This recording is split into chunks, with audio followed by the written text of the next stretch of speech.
Une lumière bleue de Mercedes vise à améliorer les relations entre l'homme et la voiture automatisée. Des lumières bleues turquoises indiqueront aux autres conducteurs qu'une Mercedes utilise la fonction de conduite automatisée de la société Drive Pilot.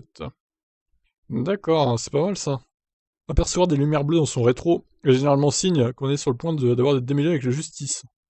Ah, pas forcément, ça peut être les pompiers ou le SAMU aussi. Mais si ces lumières sont turquoises et qu'elles sont imposées sur une Mercedes, ça signifie autre chose. Ces derniers jours, le constructeur allemand a annoncé qu'il avait obtenu l'autorisation d'installer des éléments d'éclairage turquoise sur les voitures équipées de son système de conduite Drive Pilot en Californie et au Nevada.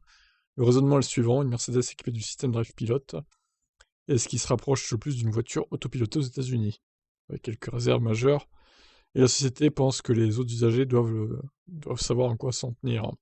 Donc même à l'arrière, du coup, à mesure que les voitures deviennent de plus en plus automatisées, que l'industrie tend vers les véhicules entièrement autonomes, nous verrons probablement de plus en plus d'efforts pour que les voitures communiquent avec les piétons et les autres conducteurs.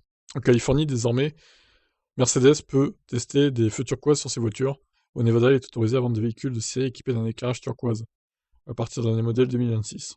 Pourquoi ces deux états? C'est là que Mercedes a obtenu l'autorisation de déployer Drive Pilot pour les clients de ses berlines électriques EQS et Classe S. Les premiers véhicules sont déjà sur la route.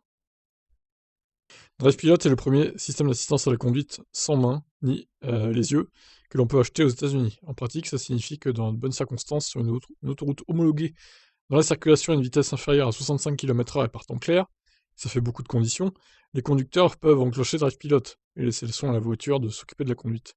La voiture se dirigera pour rester dans sa voie, freinera, accélérera en fonction du trafic et gardera un œil sur les véhicules environnants à l'aide d'un ensemble de caméras et de capteurs.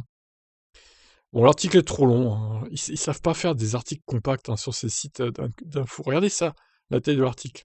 On a fait la moitié, quoi. Bref, en tout cas, voilà, moi je trouve que c'est une bonne idée.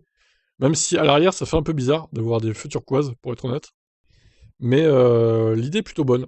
Comme ça, bah, les gens qui le suivent ou qui arrivent en face, ça choque pas trop à l'avant. Par contre, ouais, à l'arrière, bon, avec les feux rouges, ça fait un peu bizarre quand même. J'aurais peut-être mis une autre couleur à l'arrière, hein. Bon, je sais pas, après, c'est eux qui voient, mais bon. L'idée est plutôt bonne, hein, en tout cas. À voir à l'usage. Que pensez-vous?